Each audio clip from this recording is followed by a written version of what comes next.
Hello and welcome back to my channel. My name is Erin Roberts. I'm your vocal empowerment coach, and I am excited to welcome you here to my community where you will be supported with resources to step into your fullest power by learning to optimize your voice. For over 2 decades, I have helped hundreds of singers, actors, public speakers, and everyday conversationalists just like you learn how to use their voice and their body to communicate with clarity, power, and expression. And I am passionate about bringing my vocally empowered method to women who are growing into their best selves. My bigger mission is elevating women's voices everywhere, helping women to be heard, and helping women to express the dynamic, brilliant, and beautiful people that they are.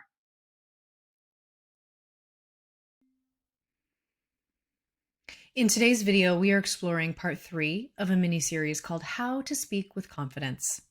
If you didn't catch parts 1 or 2 yet, you'll find them linked below in the description, and I highly recommend watching those first to set the foundation for what we're going to be doing here today in part 3.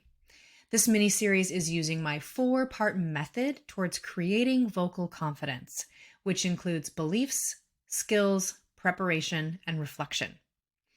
So let's dive in. In part 3, we are addressing the preparation that is needed to speak out with confidence.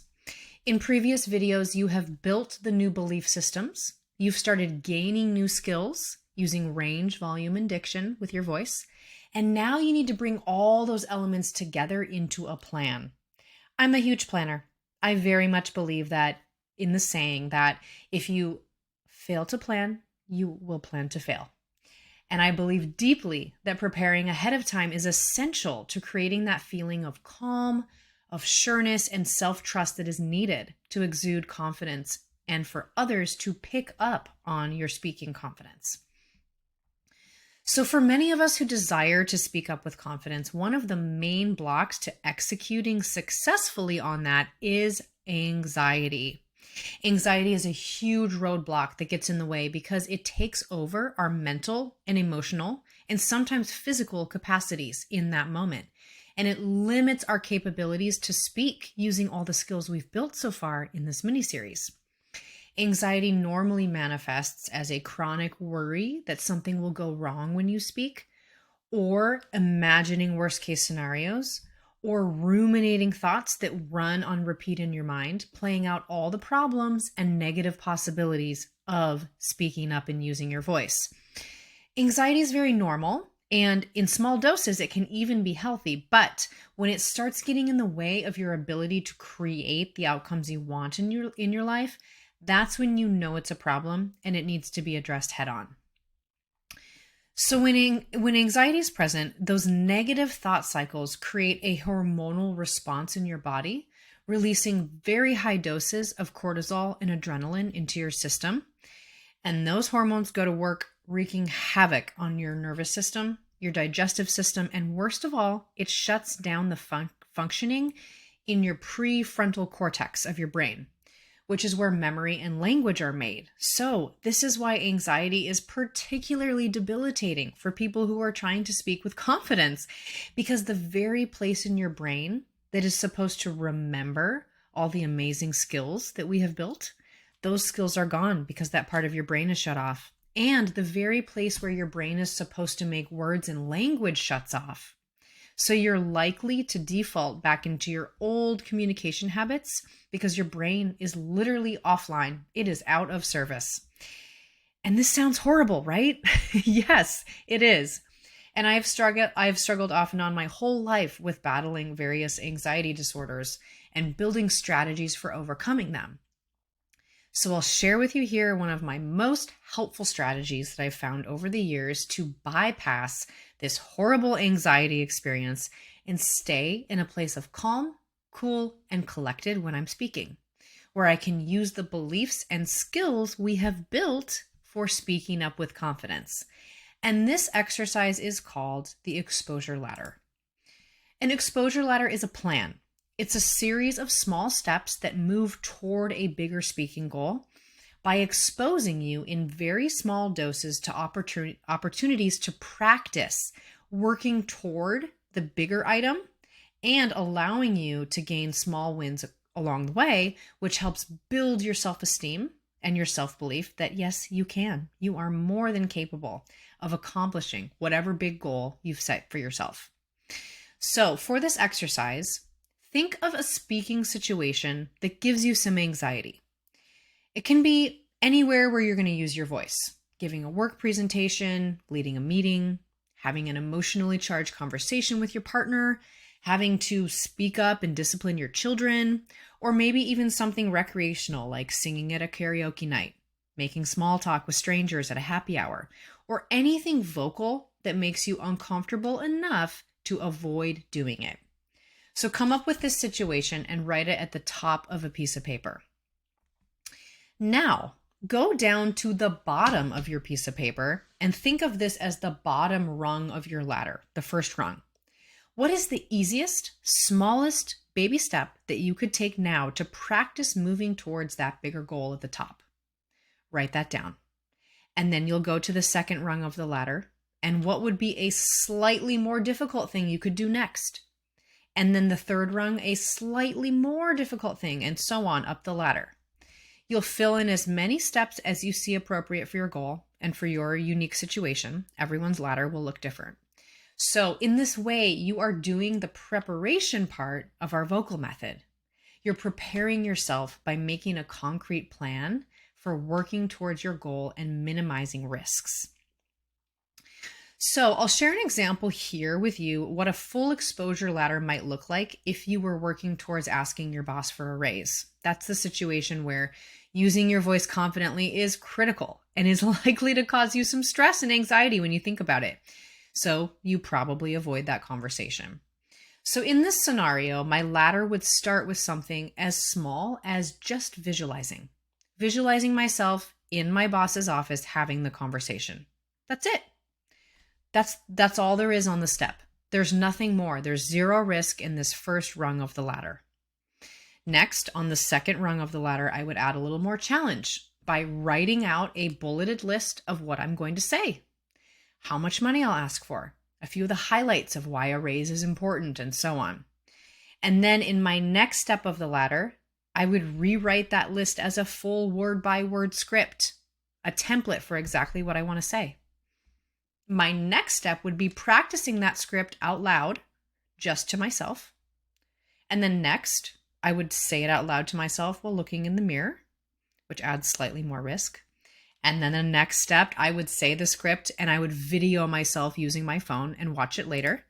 Notice how each one of these steps is just a tiny bit more anxiety producing than the last. There aren't any huge jumps between the steps. We want to introduce exposure slowly. That's why it's called an exposure ladder, so that your nervous system can adjust easily to each step and keep building some resilience as you go higher and higher. My next steps would be to rehearse my script in front of one friend or family member who is supportive and non-judgmental. My next step could be to rehearse it in front of them again, but this time add some risk and ask for constructive feedback. As I'm getting towards the top of the ladder, I might choose my final steps to be simplifying my script back into bullet points so I can take it into my boss's office and then rehearse it live again in front of a supportive person or maybe even a group of people. Okay. So each step is not much of a bigger risk than the last one. And then when you feel ready, you will go ahead and have that real conversation. So as you go through the steps of the exposure ladder, don't rush this process. The key to success in this exercise is making sure you don't move on to the next step until you feel completely comfortable with the current one. That means your anxiety level is low and you've executed that skill with a reasonable amount of success. If you don't feel ready to move on to the next step of the ladder, stay where you are and repeat it as many times as necessary until you feel like you've reached a level of success you're happy with. I'll suggest using a 1 to 10 scale to help you determine your readiness to move forward. Assess your anxiety level on a scale of 1 to 10, 10 being the highest, and don't move forward to the next rung of the ladder until your anxiety is a level 3 or below. Also, you can give yourself a quick skill score if you want on the same scale of 1 to 10, 10 being perfect and 1 being a disaster. And don't move forward until your score is an 8 or higher. So you may be wondering, well, what's an appropriate pace to move through the levels of the ladder? And that will vary depending on you, the goal you've chosen, your level of skill going in, plus the depth of the conversation topic that you've chosen. Some people may be able to do all the steps in just a day or two and feel totally ready, while for others, it might take weeks or months to go through the process. And all varieties of pace are completely okay and welcomed. An exposure ladder is a form of experiential learning that needs to be integrated into your body and into your memory in order to be effective. So it's critical that after practicing each step of the ladder a few times, that you pause and leave some time for integration. Let your body and mind absorb what you just practiced, especially through sleep if possible. Sleep is an incredibly healing process that will help move the feelings and the learning experiences that you've had from your conscious mind into your deeper subconscious mind, where it can have a greater impact and it can better prepare you for that next level of the ladder. So if possible, let a day or two pass between practice so that your sleep can do its magic. So let's summarize what we've covered here today in this video. We discussed the importance of preparation as a part of the vocally empowered method because preparation creates sureness, self-trust, and therefore it creates confidence in whatever you are expressing. We also completed the exposure ladder exercise as a way to give you a concrete plan to walk away from this video feeling more prepared as a speaker and more equipped to work towards your bigger goal. This concludes part 3 of the video series on how to speak with confidence. If you want to learn more, you will find parts 1, 2, and 4 linked in the description below, and you'll be able to keep learning with the full 4-part method that I teach in my Vocally Empowered Mastermind. If you got a lot out of this video today, please do me a favor and like and subscribe to the channel. It helps the channel to grow and allows me to continue to make valuable voice content for you to keep learning. And if you are loving this method and you're curious to learn more about my courses and coaching, head to www.erinroberts.co, where you will find tons more resources for stepping into your fullest power by learning to optimize your voice. In my Vocally Empowered Mastermind program, we have several more preparation exercises, just like the ones we did here today. Plus, we have the live community aspect of the program where you can practice and get live feedback from a built-in supportive audience of peers and myself. So, thank you for watching, and I will see you next time.